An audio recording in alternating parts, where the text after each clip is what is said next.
Hello friends, welcome জানাচ্ছি আমার YouTube চ্যানেলটি সবাইকে। চলে এসেছি আপনাদের জন্য আরও একটা নতুন ভিডিও নিয়ে। এত রাতে ভিডিও শেয়ার করছি কারণ খুব একটা ইম্পর্টেন্ট আপডেট চলে এসেছে।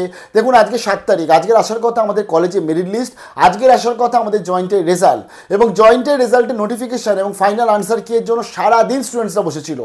তবে একটা আপডেট চলে আসে, দুঃখের সঙ্গে জানাচ্ছি বিভিন্ন লিডিং নিউজ পেপার আর্টিকেলরাও অলরেডি আপডেটটা শেয়ার করছে যে, এবং তারা যারা জানাচ্ছে জয়েন্টের চেয়ারপারসন তাদের কনফার্ম করেছে আজকের জয়েন্টের রেজাল্ট আসছে না। এটা খুব হতাশাজনক, খুব দুঃখের ব্যাপার।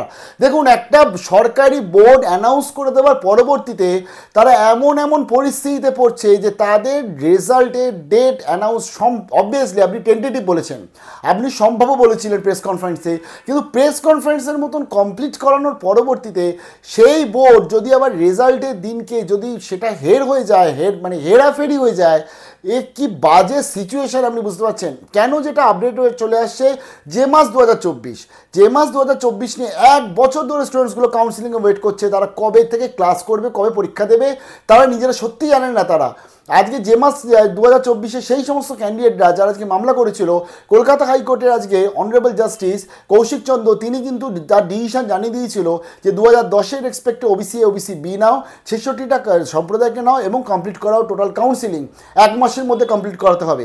সেখানে দাঁড়িয়ে জয়েন্ট বোর্ড কিচ্ছু করায়নি। পরবর্তীতে মঙ্গলবার দিনকে সুমোটো মামলা হয়েছিল, শতপ্রণোদিত মামলা, সেটা তোমাদের শেয়ার করেছিলাম।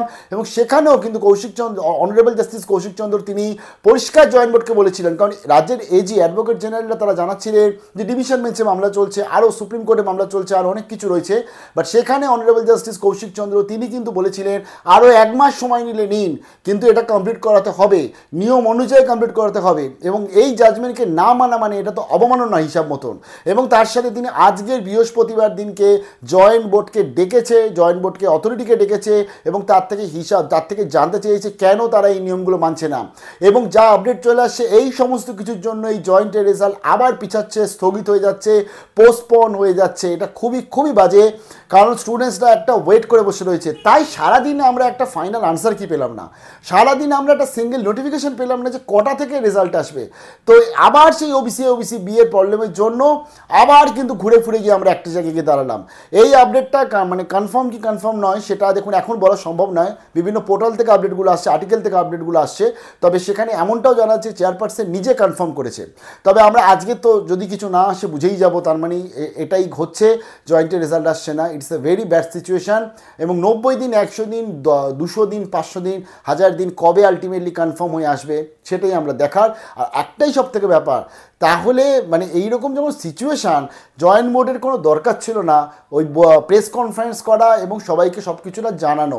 আশাটা আপনারাই দেখিয়েছিলেন 7 তারিখের ব্যাপারটা। দেখুন না, যদি কোনোভাবে আজকে বিকেলের পরবর্তীতেও সন্ধ্যেবেলাতেও যদি রেজাল্ট আসে, দেখুন না কোনোভাবে সিচুয়েশান নিয়ে কিছু হয় কি না।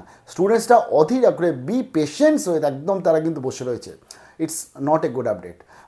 WBCAPর এখন মাথায় কি খাড়া ঝুলছে আমি সত্যি জানি না। শেয়ার করব, সঙ্গে থেকো।